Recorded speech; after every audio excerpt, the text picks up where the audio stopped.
ఇదే రేపు వైఎస్ఆర్ కాంగ్రెస్ పార్టీ వచ్చిన తర్వాత రిపీట్ అయితే మీరు తట్టుకోగలుగుతారా? దాడి చేసే ప్రదేశంలో మేమే ఉంటాం, పరిగెత్తుకుంటే పోలీస్ స్టేషన్ పోతే ఆడ మేమే ఉంటాం, గాయాలతో హాస్పిటల్ పోతే ఆడ మేమే ఉంటాం, చివరికి మీరు నిద్రపోతే కళల్లో కూడా మేమే ఉంటాం.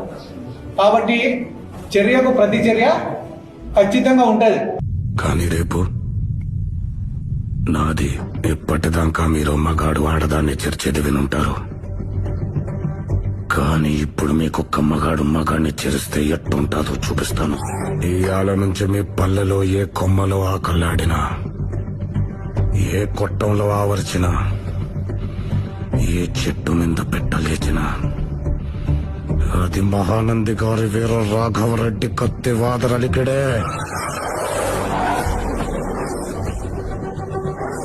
ఈ క్షణం నుంచి మిమ్మల్ని భయపెట్టేది చావు, మిమ్మల్ని వెంటాడేది చావు, చివరికి మీరు కోరుకునేది కూడా చావే.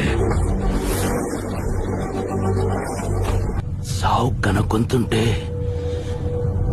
ఇట్నే ఉంటుందా?